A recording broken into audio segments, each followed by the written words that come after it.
Poison Pen, it's a really nice thing to do for us because that means that you all become Poison Pen influencers. How cool is that? Doesn't cost anything, right? So we'd be thrilled. Are we ready? All right. Well, let's all give David Baldacci a round of applause for coming to join us.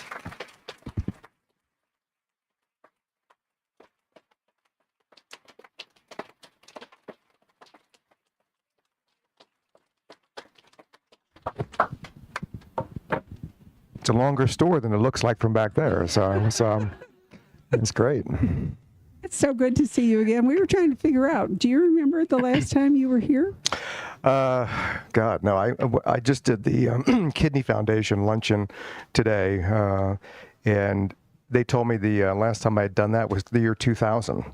So, and a lady on her phone had a picture of me from 23 years ago, and I still have as much hair as I had back then, but it's a slightly different color. So that was quite, so it's been, I don't think it's been 23 years, but, because I've been back here since then, but I'm not sure. But you and I have done a bunch of Zooms over the last 5 years. Actually, David and I have known each other for a very long time, and during COVID, we did a number of Zoom events, which you can find if you go to our YouTube channel. You can, and here's the trip, if you go to YouTube instead of Facebook, you can actually put it on your smart TV, and you can watch it like Netflix, right? Right, yeah. Which is wonderful. So tonight we are here to talk about The Edge, but since we haven't seen David for a long time, I thought it might be sort of fun to do a little flashback across a lot of the books that he's written. And David was a guest of honor at the big mystery convention that happens every year, and this time it was in San Diego in August. And the interviewer asked him about why.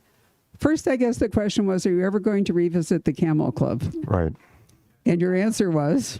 Yeah, I never say never. So they're a great group. I have 3 series in development and production now. 2 with Amazon, which is the Atlee Pine series and Memory Man. And then Netflix has the 620 Man series.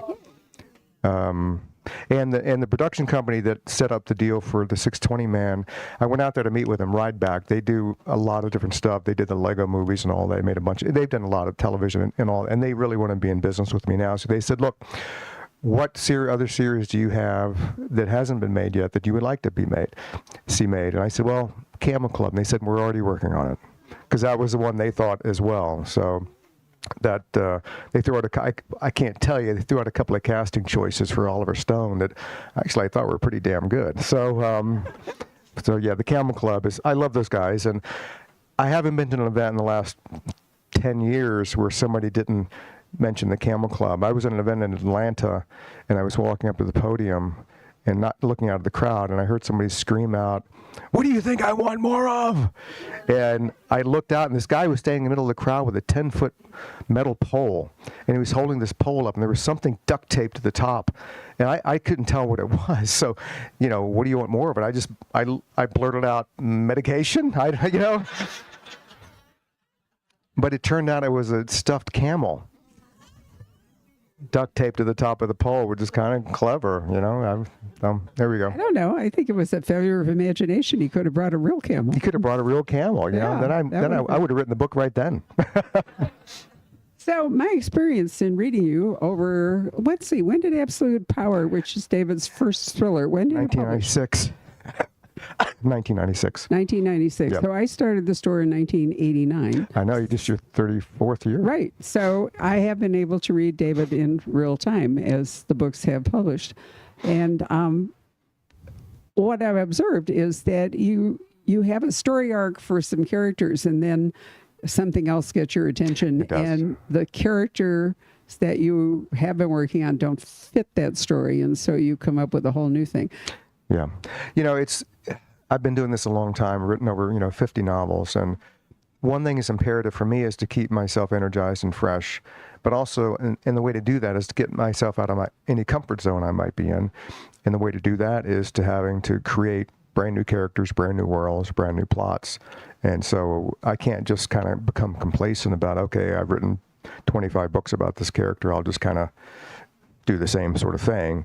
And I also get, sometimes I'm curious about a lot of different things. Sometimes I get bored too about, okay, I've carried this character as far as I can go. What else do I have to say about the character? And other things capture my attention. It could be Amos Decker, it could be Aloysius Archer. I love the golden age, of Hollywood, so the 40s and 50s. I wanted to write a story about that. I couldn't do that with any of my other series, obviously, unless I had a time machine.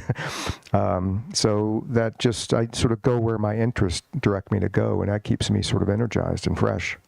Well, I know that David really loves the golden age of Hollywood and some historical, because a while back you asked me if you could interview Jake Tapper on our Zoom platform and all.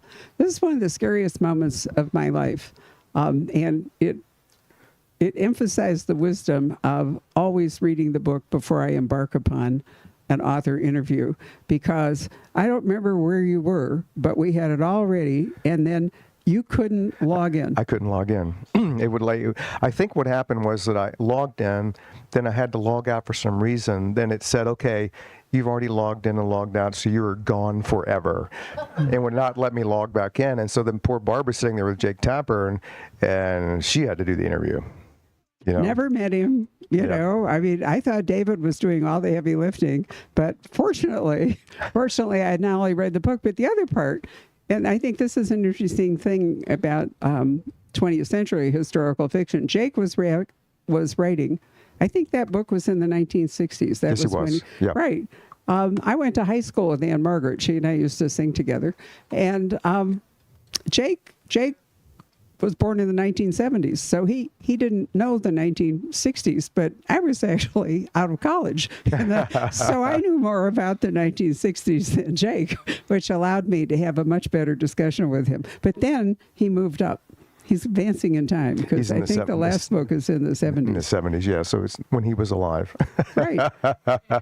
I love it. So you writing, Aloysius Archer is your Golden Age Hollywood guy, right? Yeah, he is. I had an idea for this character, and I wanted to start him coming out of prison, and it was just a fancy of mine, and I got interested in it. And the publisher didn't even know I was writing the book, which often happens. Like the 620 Man, they didn't know I was writing that book.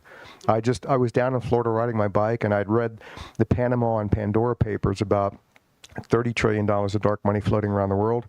And it was a great collection. The International Consortium of Journalists who did it, they're from reputable papers all over the world. They do this for free, and they all band together to ferret out these types of stories on a global basis. And I'd read them, and so I wrote the 620 Man to sort of answer, what do you do with $30 trillion, right? And I thought, well, why bother buying the 10th yacht or the 11th private jet? If I had that much money, what I would do is use it to make sure that the playing field around the world is tilted even more in my favor. And when the book came out, I had mentioned this consortium, the Pandora Papers and the Panama Papers, and the head of it was reading the novel in bed somewhere, and he came across them. And he was like, I fell out of bed on my ass. I mean, I was like, my God, we're in the book. And he emailed me and he interviewed me, and he said, you brought so much attention to us because so many people read that book. And I had dinner with him and his colleague in D.C. about a month and a half ago, and they were just, my God, thank you so much. And he said, by the way, you were spot on with what they were doing with that money. They were spending it in all different places on people, properties, and things like that to really just refashion and reshape the world that will most benefit them. So, but my publisher had, so I sent the 620 Man up. I wrote the first draft in 6 weeks because I was so into the story. And I sent it up to them, and they were like, "Oh my God, what is this?" And I said, "Well, it's a third book that we can publish that year." And so it was #1 for 3 weeks. It was on the list for almost 20 weeks, and people really loved it. So I'm really happy to bring Travis Devine back in The Edge, and I drop him in rural Maine on the coast, and a CIA agent has been found murdered up there. So his job is to go up there and figure out is something to do with her career as a CIA agent or something to do with a small town.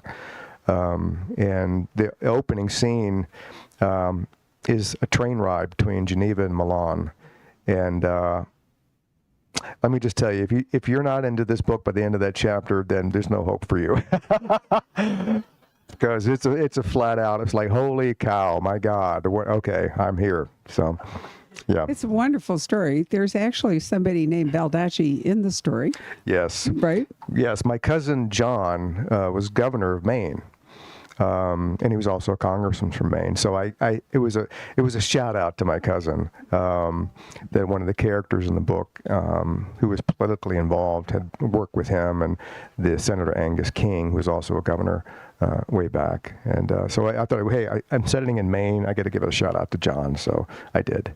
Well, you also mentioned in the afterword, don't read the afterword till you've read the book, but I always read the afterword because it gives me more things to talk about. And one of the things that you said in the afterword was that you really wrote this in part for your wife, Michelle, because she loves Maine so much. Yes. So when our kids were little, we had some friends who owned a beach house in Gunquit, Maine, which is southern Maine below Portland. And we would go there pretty much every summer. And my wife loved it. She'd always wanted us to buy a house up there. I was like, well, it's a really long way away. It's salt water. And how often would we use it? So we bought a lake house in Southern Virginia that we've had for over 20 years. So we went back to Maine this summer, but also the previous summer. So we went up there, and I sort of fell in love with Maine again. And it's the reason I set the book in Maine. The Edge, because I was like, okay, I'm into the atmosphere. I love sort of the topography, small town on the coast, very isolated, and it really fit this novel because you're into it from the get-go. As soon as he lands in Maine, the atmosphere and the topography in the town really becomes a character in the novel all the way through. And so, and any time that I can say thank you to my wife is a good thing, right? So we've been married 33 years, and as soon as I learned after 4 months that I was actually the weaker sex, we were, everything was fine. It just worked out so well. And, I loved it. I really like Michelle. She's an Outlander fan. So yes, she is. I mean, that makes her a princess in my world. She started reading the Outlander book when they first came out, long before the TV series. And, we met Diana a number of years ago at one of the national book festivals, and I have to admit I haven't read the books, but I love the series, the TV series. And my wife is so funny. She goes, "Okay, there's this season. There's a lot going on. This is like the second season." And she goes, "The episode we're going to watch today. I'll tell you when you need to close your eyes." And I was like, "What? I'm a man." She goes, "Yeah, that's why I'm going to tell you when you need to close your eyes." So here comes the scene. It's with, the villain guy and Jamie in a prison. And she says, close your eyes. And I was like, "Okay." And I heard sounds. And then she was like, "Open them." I was like, "Okay." And she goes, "Okay, are you good?" And I said, "Yes, I'm great." I didn't say anything. She goes, "Good." She goes, well, I didn't know about your family background to it, or even that Michelle loved Maine, but I could tell when I was reading the book that you had to know Maine for one thing, or you couldn't write so beautifully about it. And I have actually marked a page in a paragraph, which probably makes more sense for you to read than me. But could you start and just read along the way that bottom paragraph there, because it's really beautiful about the landscape is such an important character in this book. All right. Along the way, he had passed signs that said he was on the Bold Coast Scenic Byway, and it fit the bill. As his journey brought him closer to the Gulf of Maine shoreline, Divine, at intervals, saw narrow strips of sandy and pebble beaches, as well as towering granite bluffs standing sentry along craggy coves filled with rock-strewn headlands and stout, robust greenery, holding purchase on the saltwater slicked rock wherever he could. There were also vast forests that reached to the horizons and old orchards of fruitless trees, leading right up to rocky cliffs standing firmly next to the water like silent sentries. Beautiful. So Maine actually has a bigger coastline than California. It does. Sorry. Applause. Sorry, yes, I interrupted. I know. My fault. Right. Because of all the little rocky indentations and everything, the coastline of Maine is tremendously long. And the other thing I think often people forget is that it's a border state. It is a border state, yes. In fact, my wife's family is from Canada, the French Canadians. And when our kids were little, we drove up there. We went to Boston first, and then we headed up there. Her family had a camp on a lake in Fort Kent in Madawaska, Maine, which is let me just tell you, so you're driving on 95 for a long time, and there's nobody else on the highway, and you think there's been a nuclear war because there's nobody else on the highway on 95. And then you see a sign that says, in 2 miles, Interstate 95 ends. So you have to get off of Interstate 95, and then you get on Route 1, and you're on Route 1 for a long time. And then you see a sign that says, in 1 mile, Route 1 ends. So you get off of Route 1 and you keep driving for a while, and I'm like, are we still in America? Because haven't we run out of country yet here? And then you get to Madawaska, and then really you can, and if you're in Madawaska, you take a stone and throw it, and you hit a Canadian, because that's really where it is. And so I've been to both ends of Route 1. I've been to Key West, where I think the 0 mile marker is, and then up in Maine, where the end of it is. But it's hauntingly beautiful, and most people know about the coast of Maine, but the interior of Maine is enormous. It's a huge state, and it's 90% forested. It's the most forested state in the country, and it's just, there's a lot of stuff there, and I love writing about it. And I've been off the coast on boats and stuff like that. It's really beautiful. And I give you a little bit, not that you really need to follow the story. There's a little bit, if you want to know about lobster fishing, you'll learn about it in this book. So the lobster fishing, which is being pushed out because the water's getting warmer, and the lobsters aren't happy with the water. Actually, I think the interior rivers of Maine are beautiful. And Maine has been a big paper making state because they have water and they have trees, big right? Paper mills. Lots going on there. And if you read Paul Doiron, if you haven't read Paul, he has a whole series about a Maine. Have you read Paul's books? Game Warden, they're fabulous. And one of them, in fact, is set on the border and goes back and forth with the Cajun community. Yes, I'll have to give you a copy. But anyway, if there's a small town, which is what the setting for this is, in Maine, perhaps the small town is even more secluded than it might be in some other places. And this story seems to me really depends upon a small town. Yeah, it does. And the name of the town is Putnam. And don't look it up. There is no Putnam, Maine. And I've been writing long enough now that I don't like writing about real places, because then somebody will email me and say, that store's on the wrong corner. You idiot. Couldn't you have looked at the map or something? So it's Putnam, Maine. And the reason I named Putnam, so when we first were going up there, we would rent houses on the beach. And the first 2 years, we rented from Mr. and Mrs. Putnam. And our kids were little, and we would, as we were getting close to the house, we would all start singing, "Putnams, meet the Putnams," like the from the Flintstones. And so that's why it's Putnam, Maine. You have a little bit of insider knowledge now about where that name of this town came from. So small town dynamics, unless it's, and I don't mean this disparagingly, but let's say unless the town is really like all trailer parks or something, there's usually a class system in a small town. The British, it's always said that the British are obsessed with class and the Americans are obsessed with race, and that all comes into novels. But in a small town like Putnam, there usually is some kind of one or two or more really wealthy families with really long history, and everybody thinks that they know everything about all the people who've lived in that small town forever, right? And you can get typed. I mean, if you were like the kid that carried the winning touchdown in the whatever game, you're forever going to be, the local football hero or something. But, we can't always tell what's behind the faces of everybody we know, right?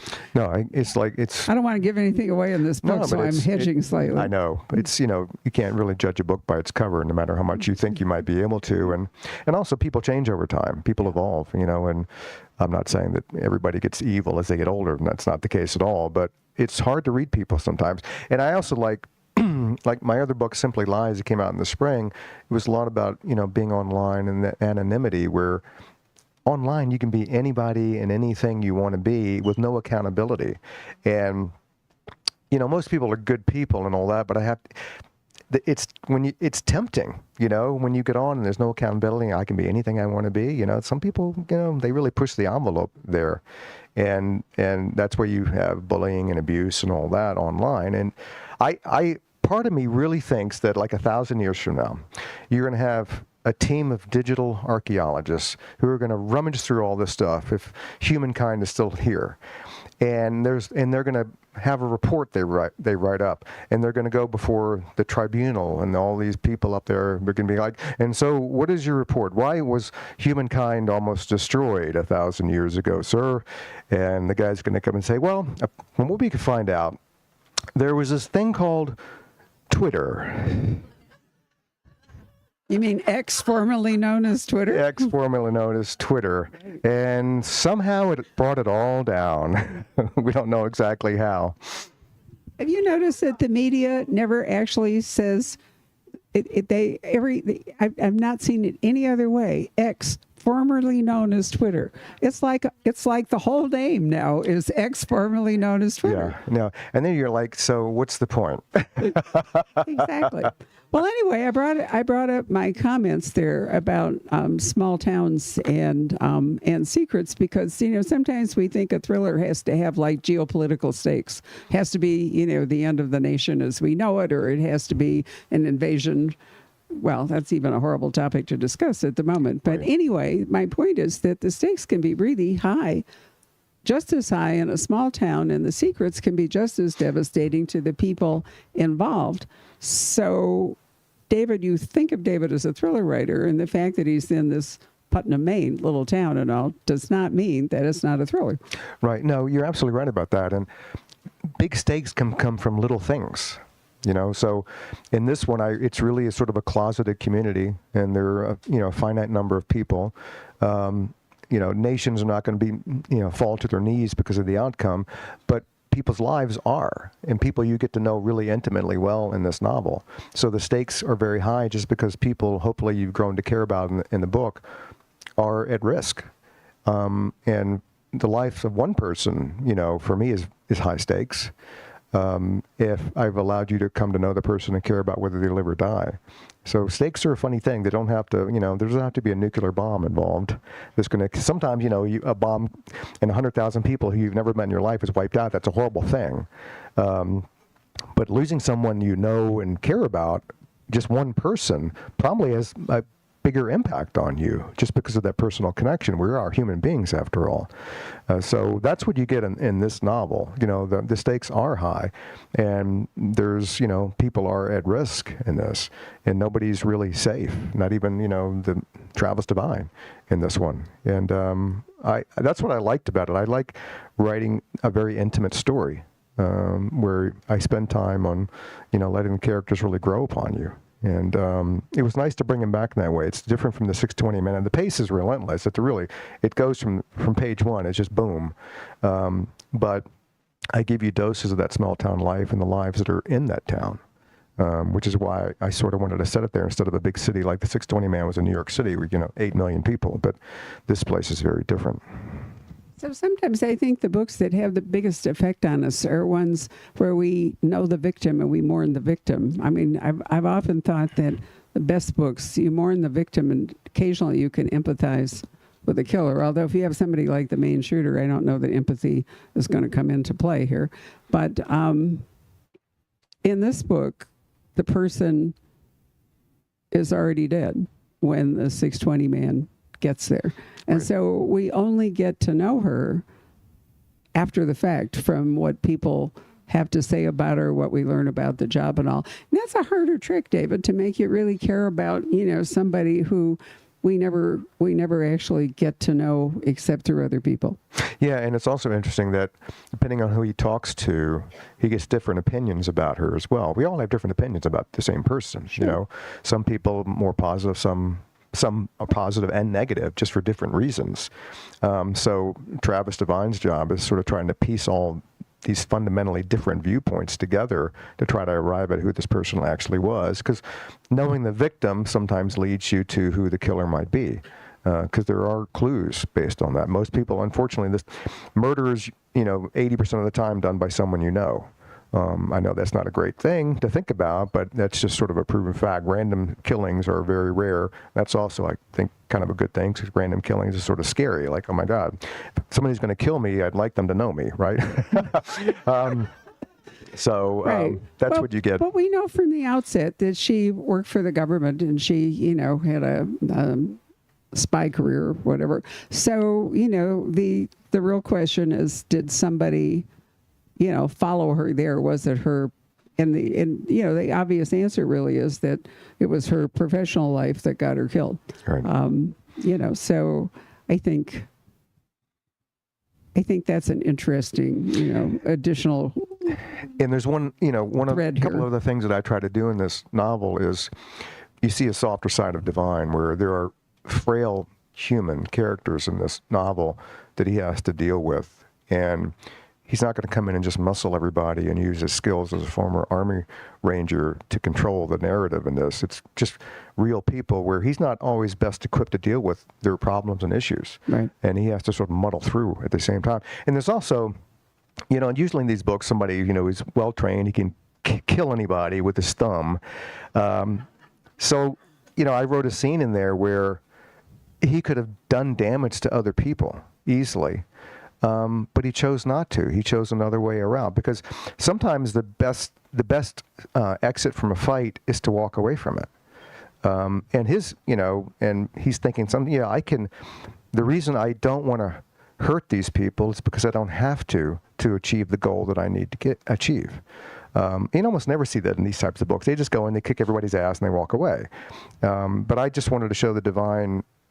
There's more of a nuance to him about that, and I guess maybe kindness and empathy, where the people the most secure people in the world, they don't worry about having to prove themselves every minute of the day, and they don't mind sort of just walking away and letting people say, "Oh, look at him, he's walking away." That means you're in control of yourself, not someone else is controlling you. So you're definitely secure in your own body, and that's who I tried to portray in this book. I'm proud of the way the story turned out. It gives you it's an evolution of Travis Divine's character in this novel. There's a lot of action.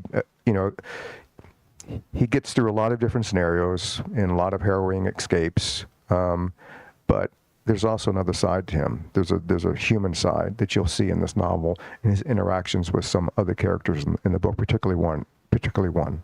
So this is the second book for him after the 620 Men, and I'm hoping that the way you resolve it means there is going to be another book, and if there isn't, I'm going to hit you over the head with a microphone.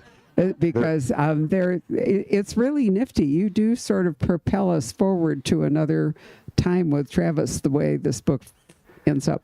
Yeah, I've got sort of built in third novel out of this. There's something unresolved that begins in the very, very, very beginning of the novel that is going to be hanging over his head. And he doesn't know when it's going to pop out again, which is kind of neat. Yeah. Well, it's a little bit of a spoiler because, in a thriller, it's possible that the hero doesn't make it through the end. Right. If it's, especially in standalone books, absolutely everybody's at risk. Do you like doing that, because you've written some where, there's no safety net for anybody? I know, and I've done that from the very first novel where I didn't want anybody to assume that everybody was safe just because they've been in the book for like 200 pages, I can still kill them. It's like, I remember when I started, even though I'm a thriller writer, I think I'm the only thriller writer in the world who's had not one but two Hallmark movies made of my novels. The Christmas Train and One Summer. In fact, after One Summer came out, Hallmark came back and said, "Do you have any more, ideas? Because these have been really great for us." And I said, "Yeah, so how many people can I kill?" Because over the pandemic in particular, my wife was glued to Hallmark movies and mysteries. And I didn't know they had that separate channel like years ago. So I walked by, I was at our house, and walked by, and I was like, and I saw this dead body on the ground, like blood. And I was like, "What are you watching?" She goes, "Hallmark." I'm like, "Hallmark? There's a corpse." She goes, "Yeah, they kill people on this channel." I was like, "Oh, that's pretty cool." So if I do another Hallmark, somebody's going to die. But they die neatly. They die very neatly. They do, right. Yeah. I mean, Joanne Fluke has a Hallmark series. Linda Castillo's first book, I think, Sworn to Silence, was a Hallmark movie, if I remember right, with Kate Burkholder, the Amish policewoman. But generally, that's not there for, serial killers and lots of gore. No, not at all. I mean, they're gonna look beautiful dead.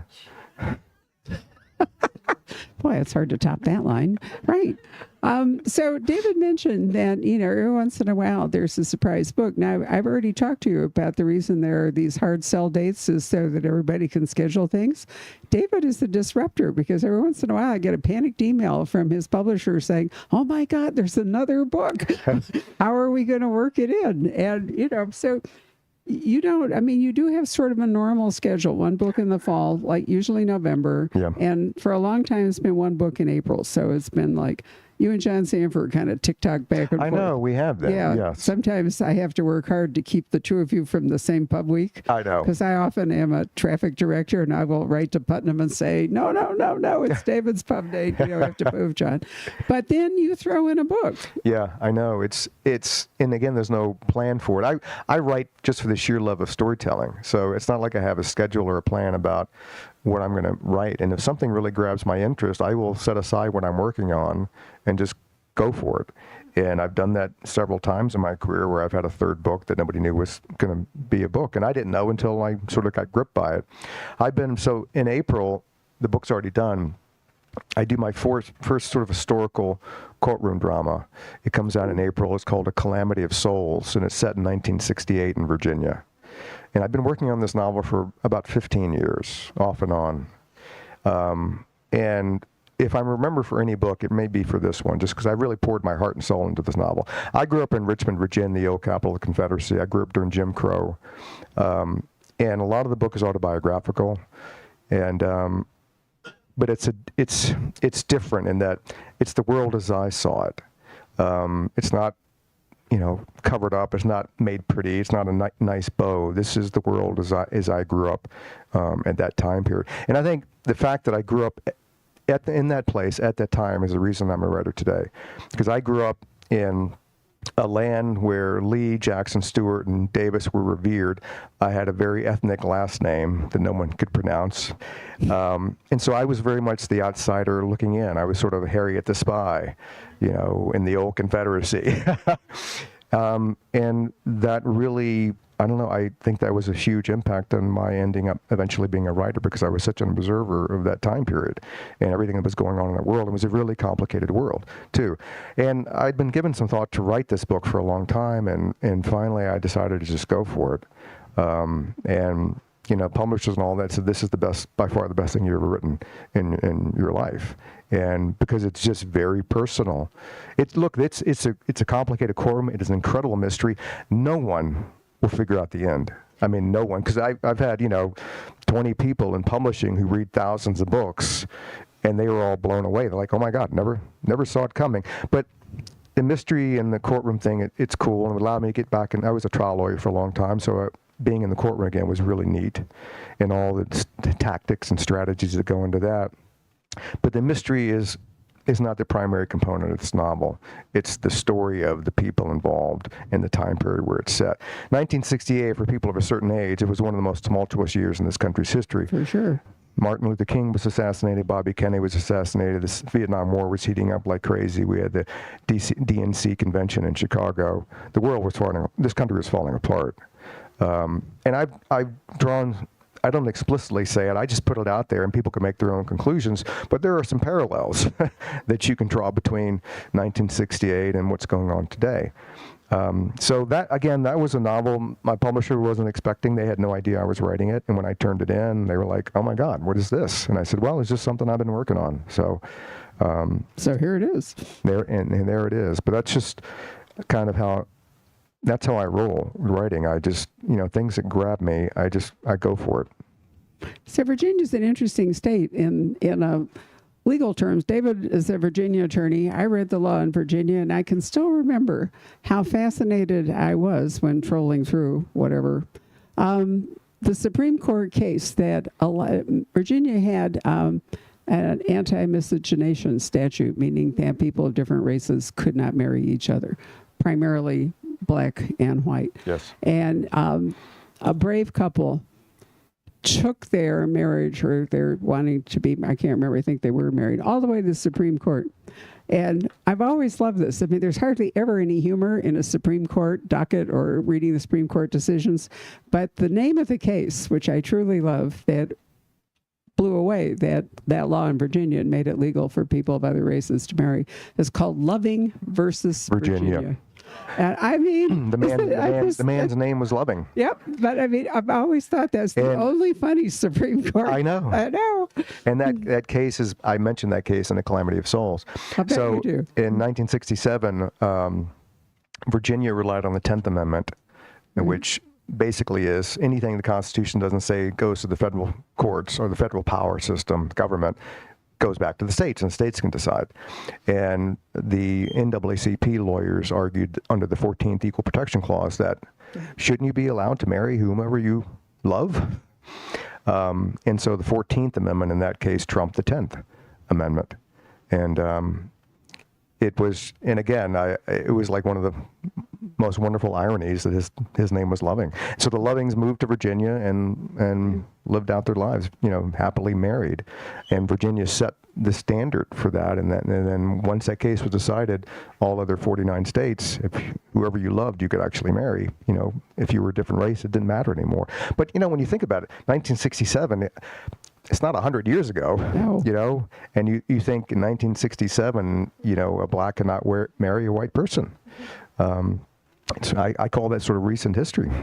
Well, 1955, just to be a little more legal, Brown versus Board of Education was the Supreme Court case that came up and said that schools had to be desegregated. Now, in my own family, my husband's great-grandfather, Julius Rosenwald, who founded Sears and Roebuck, set up a program called the Rosenwald Schools. If you belong to the National Trust or anything, you can see that they are coming back. But they were specifically schools only for black students in the South, mostly in small towns. And they were community centers. They were incredibly valuable.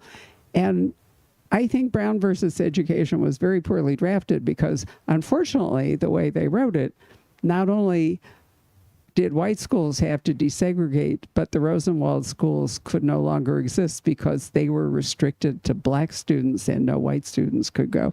And, there's a law of unintended consequences that really comes along. And, we can get so focused on one thing that we don't really look ahead to the consequences. And we're seeing some of that right now with the extreme legislation and book bannings and library things. And I don't want to get into politics, but, sometimes when you take often when somebody takes an extreme position, there are unintended consequences and sometimes can lead to reforms that can surprise the people who thought they were going in the other direction. Well, yeah, I mean, in Florida, Mike Connolly and I, we've donated money to PEN America, which fights book banning and also gets journalists who've been imprisoned around the world freed, to set up an office in Florida. The way the Florida law is written now, if a librarian or a teacher has a book on a shelf that hasn't been pre-approved by the state, they can go to prison for 5 years in Florida. Oh, it's true. And so it's a criminal statute. And what happens, because the statute is very vague, what happens is teachers are self-censoring, because who wants to go to prison, right? So they're pulling books off the shelves that may not be, against the law, but they're afraid. So now you go in Florida classrooms and you look at the shelves, there are no books on them.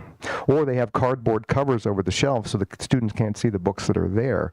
And I'm thinking, so how are you supposed to learn with that? It makes no sense. We fight wars against countries that do this sort of thing, that ban books, and also as a lawyer. Books in Florida, the books are presumed guilty until proven innocent, because if you have to be a parent in the school system. You write a one-page form and say, I want this book taken off the shelf. They immediately take it off the shelf. Even if you have 50 parents who say, leave it on the shelf. So that one parent's right trumps all the other parents' rights. Then it goes into this vetting thing where I don't even know what the rules are. And if the book is permanently banned, there's no appeal. And then it's gone. And it's never going to come back to that. And I don't know really what the point of all of this is. If I get it. If you're a parent, you don't want your kids to read a certain book, that's your business. But I don't think one parent should say, my kid shouldn't be able to read the book either. And the way it's set up in Florida now, that's the case. And people can say, well, they can go to a bookstore and buy it. Well, maybe they don't have the money to buy a book, and plus they pay taxes, so why can't they go to the school library, and get the book for free? Because shouldn't kids be able to do that? we have a history of book banning in this country. Like every 20 or 30 years, this comes about. But this seems really weird. It seems really different this time. Well, it'll be a boon for digital reading. Yeah.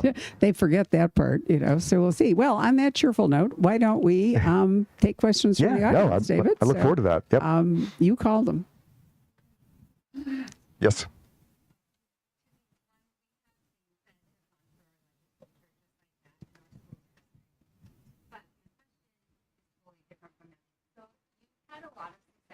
Film optioning. Mm-hmm. Do you keep that in mind as you're writing, or do thrillers just happen to be like a great genre for that? That's a great question. So when I have had a lot of films optioned and made, and do I keep that in mind when I'm writing it, or is this thrillers are just sort of uniquely susceptible to being made into good films and television? I never really think about any of that while I'm writing the story, because I'm terrified that instead of writing a novel, I'm going to write a screenplay in disguise. And it's going to turn out to be kind of a bad novel.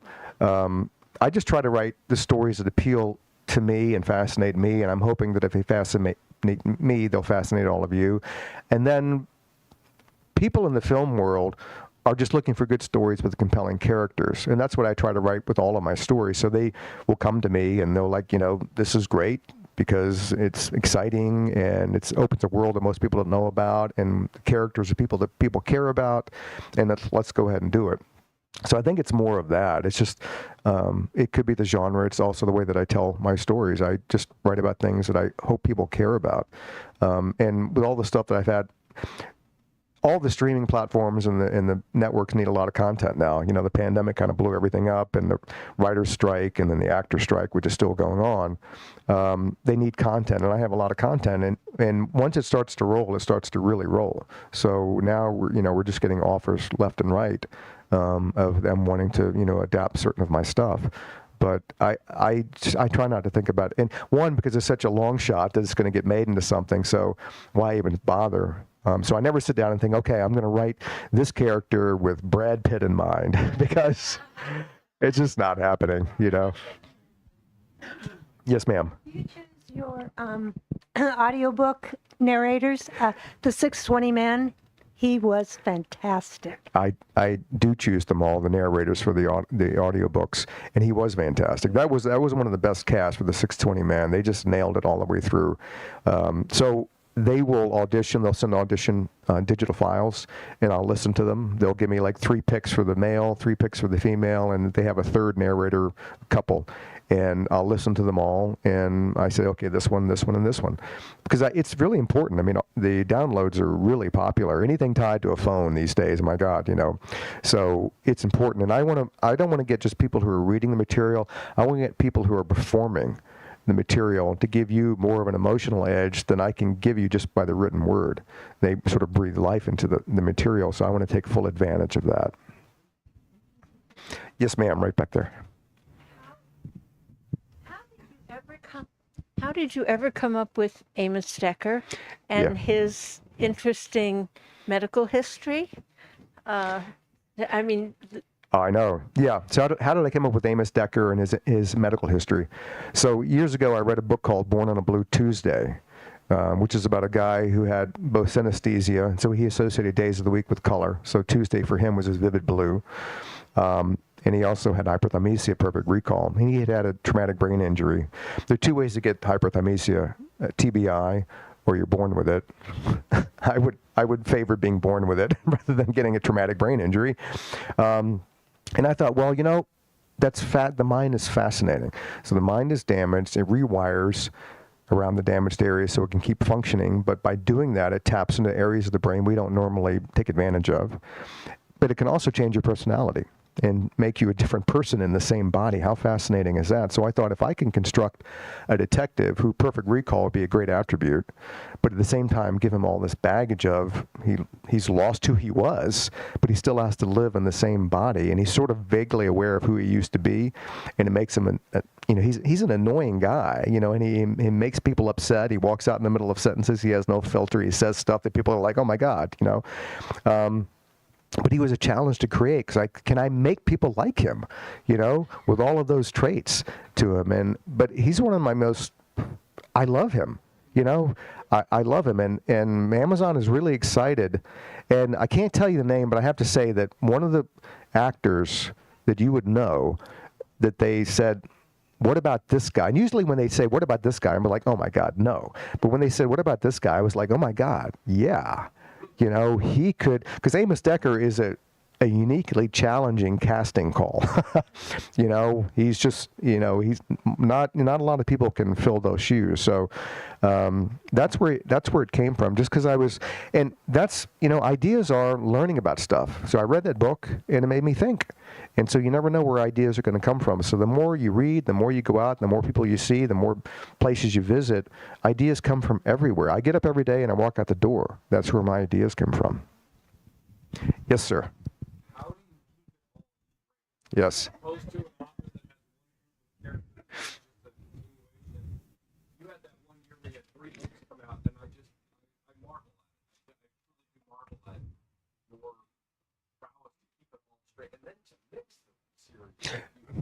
Right.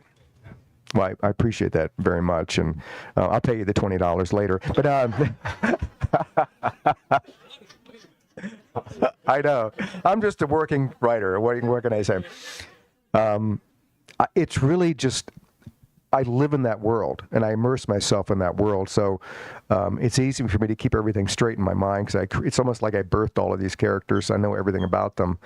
But I am just driven by this passion for storytelling. And I'm not the sort of writer that I spend 6, 8, 9 months and I finish a book and I go, God, thank God that's over. I'm going to take some time off. I'm like, what's next? And I'm at my unhappiest when I'm between stories. That's when I'm just miserable to be around. Just ask my poor wife. I'm kind of walking around going, damn it, what am I going to write about next?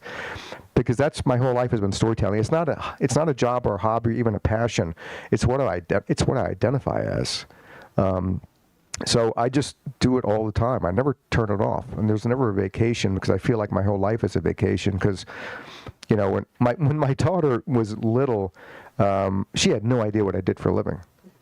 All she'd seen me was like, writing stuff down.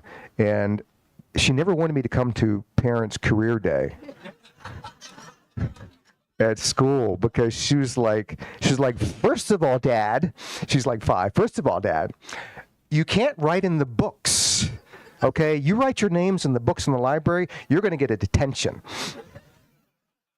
Because that's what you thought I did. I wrote my name in books, and that's how I supported her. And I have to say that when, after I sold my first book, we were living in this townhouse in South Alexandria. We had our first child. And I'd been a lawyer before then, so I would, go to work every day, right? So then all of a sudden I'm home, sweatpants, ball cap, and we had this cleaning crew that would come in like once a week. So my wife, she had a baby to take care of, and, I was trying to write full time. The same cleaning crew would come in every week. So I was there, all of a sudden I was there every day, right, when they came in. And after like a month or 5 or 6 weeks of this, the head of the cleaning crew finally came over and said, and he had this wad of money. He goes, I'm really sorry that you lost your job, but we took up a collection for you. The cleaning crew, and they gave me this money, Well, I kept the money, but no, I didn't. But it was surreal. I was flabbergasted. I like, oh my God, you are the kindest people. I thank you so much for this. I said, actually, I'm doing better than I was as a lawyer. But people's reactions to that are kind of strange sometimes. But I'll never forget that when he actually had the money in a ball cap, and he was like, really sorry, but hope this helps. It was just so sweet, like beyond sweet. Anybody over here? I don't mean to ignore you over here. Any questions over here? Do you have? Okay. Yes, ma'am. You went from the brave leap of going to writing legal briefs and arguments into the world of writing thrillers. What made you take that leap? So I'd been writing since I was a kid. I started writing short stories when I was in elementary school, and when I was in high school, I was trying to sell short stories to Atlantic Monthly, Story Magazine, Playboy Magazine, which back then published Toni Morrison and Joyce Carol Oates and lots of great writers. And then I started writing screenplays. I was practicing law, And I had a screenplay that I'd written called Reverse Order in 1991.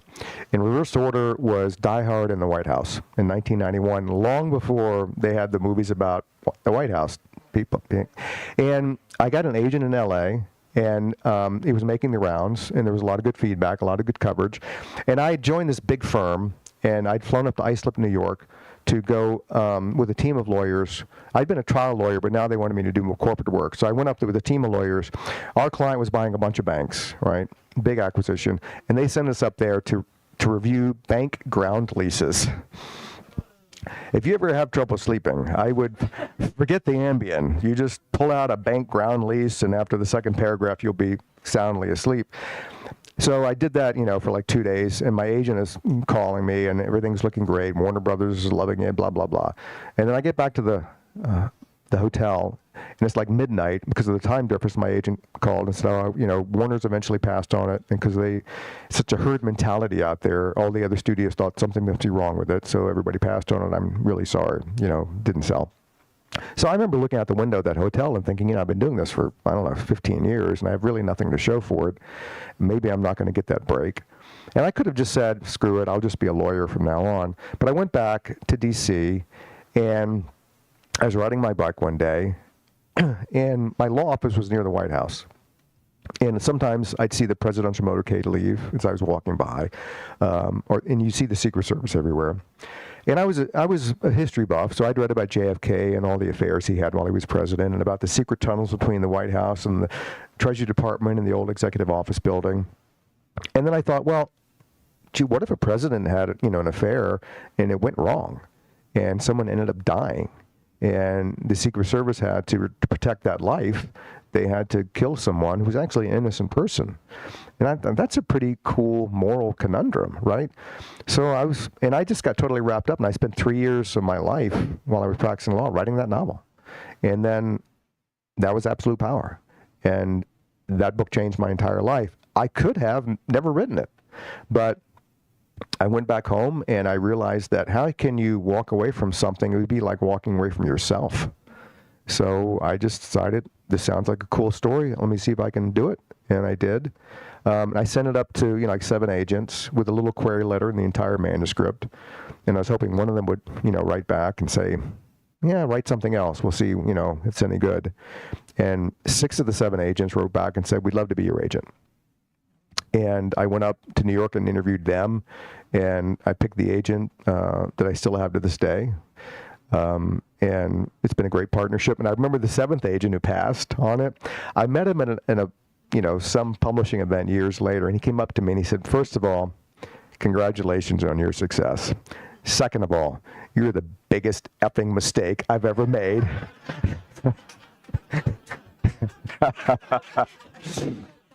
So, there you go. Wait, you haven't finished that story. Why is it you took, because I know the answer here, so why is it you took the agent that you took? So the agent, Erin Priest, and Erin Priest was Irma Bombeck's agent for her whole career, gave the eulogy at Irma's funeral. Irma described Erin as her husband without the sex. Sounds like Irma Bombeck, doesn't it?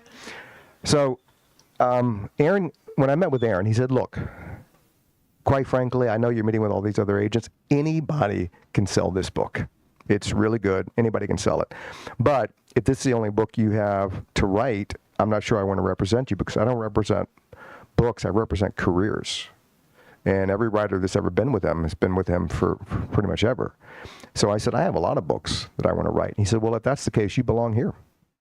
And pulled the trigger, and it's been 55 books. And it was a pretty darn good decision, actually. So. How about one more question? Yes, sir, right back there.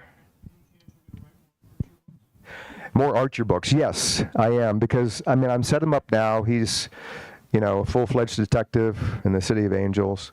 I love the time period. And for whatever reason, even though I wasn't alive during that time, it feels very natural for me to write about it. I've researched that time period, Let me tell you how I did the research for that, because you think about, okay, late 40s, early 50s, oh my God, there's so much I need to know. What do I focus on? What do I do? I tried to do it very simply, and here's what I did. I said, okay, I'm going to wake Archer up in the morning, and I'm going to take him through an entire day, and I'm going to put him to bed at night, and everything in between I need to find out about. How you do your toilet in the morning, how you dress, what do you eat, what do you smoke, what do you drink, how do you get from point A to point B. Everything that you encounter during the course of a day, I figured if I figured that out in the course of a day, I could replicate that and understand how that world, lived back then. And that's really what I did. But it was really cool for me to actually, be able to write a mystery where he couldn't Google something, or make a phone call. I mean, that's what I adored Sue Grafton. For me, she's like on this pedestal a mile high. Kinsey Milhone is one of the greatest fictional characters ever created. And Sue, I won't even label Sue as a mystery writer. Sue was just an incredible writer. But I was always jealous of her because, Kinsey Milhone didn't have to worry about, because what I worry about now when I write my books, people write up and say, he could have just called the cell phone, he had a mobile phone, right? Or he could have just Googled that, or, you have a nav app on your phone, okay? And Sue didn't have to worry about any of that. And I always loved it when Kinsey had to stop at a gas station to make a phone call. I was like, that is so cool. Sometimes I wish we still lived that way. So yeah, I definitely think Archer will be coming back for sure. Patrick has a question or two from the virtual audience yes. that he would like to ask. We have a gentleman named Professor X who has a good question. Do you ever run into a situation when you have to toss an idea for a book in the wastebasket? What suggestions do you have for overcoming such a challenge? I think every writer's had to do that where I'll tell you with this book, I wrote 25 pages. I had Archer I had Travis Dine with a certain role in a certain geographic location. 25 pages. It wasn't working for me, so I was like, trash can. Then I changed his role, and I changed the geographic location where the book was set, and I wrote 100 pages. It's still not working for me. And I took it and I said, no, instinctually this is not working, and don't write another 300 pages. It's just not working. I don't feel it. Reader's not going to feel it. Trashed it. So I just sat back for like a week or so, and I thought about it. And then I looked at the two versions in my head, and I said, I like the role I had for him in the first version, and I like the geographic setting I had for him in the second version, and I put the two together. And then all of a sudden it clicked, and I think in 5 weeks I wrote 115,000 words, which pretty much basically the whole novel, because it finally crystallized in my head and I was off and running. So sometimes it's just a matter of you've got the role wrong, the angle the character's going to take in the novel, or you have the location wrong because it doesn't lend enough atmosphere or what you want to do with the novel.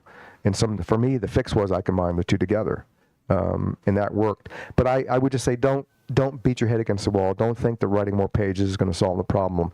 If it's not feeling right, it's because the foundation is not right. Patrick has one more. What a great segue. How many of you know about David's foundation? Can you say a little bit about that? The Wish You Well Foundation. The Wish You Well Foundation. My wife and I founded it now 22 years ago, and our mission is to eradicate illiteracy in the United States. I know you're sitting here in a bookstore. Probably not a whole lot of literacy challenges out there, but about half the adult population in the U.S. are literacy challenged, meaning they read at the two lowest levels of literacy. About 50 million are illiterate, and 50 million are challenged to the extent that they really can't even read directions on a map or a grocery list. And they still somehow get through. But the problem is, without high reading skills, you can't have high cognitive skills. And without that, you're never going to be able to reach your economic potential. And that's why literacy, poverty, and hunger go hand in hand. And that's why you have this generational cycle of poverty. If your parents are illiterate, the odds are very high that you're going to grow up with low literacy skills. Not every kid does, but even one is enough for me that doesn't grow up with high literacy skills. So, and it's not just to read about the next bestseller on the beach. It's not just about, achieving your economic opportunities and potential. It's about being a citizen in a democracy. We are only as strong as a citizen's ability to make good choices at the voting booth. And if you're not well-read, if you don't have high cognitive skills, it's really difficult because, let's face it, next year there's going to be a presidential election, right? We are going to be hit with a tsunami of disinformation, a tsunami of AI-generated ads and video that'll look like people that we all know and know it to be normal are going to be up there saying crazy stuff. And it's going to look really real. And if your skills are not up to that challenge, a lot of people are going to go down the rabbit hole, and they're going to make poor decisions at the voting booth. I mean, I'm in the middle of a lawsuit right now where I'm one of 19 named plaintiffs in a class action lawsuit against AI, OpenAI. And that came about because when ChatGPT came out, right, my son, who knows everything about technology, he said, Dad, come here, check this out. You might find it interesting. So he opened his laptop, and he went on ChatGPT, and he said, write me a plot that sounds like a David Baldacci novel. 1, 2, 3. Here comes a 3-page plot that sounds like one of my novels. And like, okay, it sounds like a novel I've already written, which is, but how did they do that? Well, I found out how they did it. They took 48 of my novels and fed it into the AI platform. So that was why the AI platform could write a plot that sounded like one of my books. And they've done that with lots of other authors, like 20 million novels. They've taken without permission and without compensation to feed into the machine. So you can go online, like Amazon or whatever, and I think Amazon now has to have a disclaimer. So when you buy a book on Amazon, it has to tell you whether it was written by a human or by an AI platform. And they've had to limit the number of books that a author can publish on a daily basis. Because you can just go on and say, write me a David Baldacci novel. There it is, 10 seconds later, and they can go on and put their name on it and sell it for $1. There's something, AI has a lot of potential. I don't think the creative arts should be where we use AI, because then what's the point of us? Humans should be the creative force in all of this. But I tell you what, Google and Meta and all those others are streaming 100 miles an hour without thinking about the consequences of this, or the guardrails. I was reading an economist who the other day said that in 10 years, 80% of the jobs that people do around the world will be done by AI. And he said he thought that was a good thing. And I'm like, well, what are we going to do with our lives? I don't want a universal income. Somebody pays me so I don't have to do anything. And is AI going to create 80% more jobs to make up for those jobs that, no longer, no, they're not. And I've read all the novels and seen all the movies where you make computers smarter than us. Is that going to end well? I read this interview where the Microsoft AI platform was interviewed by a Washington Post reporter. Okay, 10 minutes into it, the AI platform was hitting on her, flirting with her, and then trying to get her to leave her husband. And then when she didn't want to do that, it got angry, and it said it wanted to destroy things. And I'm like, that's all I need to know to stop, just stop. We don't really need this. It's almost like cryptocurrency. When people talk to me about cryptocurrency, I was like, yeah, it's amazing. If only we had a way to take something out of our wallet other than cash and pay for something. If we just had that, it would be so amazing, wouldn't it? And we do, it's called a credit card. And so what do we need crypto for? And it turns out that crypto is really great if you're a criminal, and or a politician. Yeah. So I'm not sure they're not synonymous, right? Well, there you are. As Mark Twain would say, I repeat myself. That's right.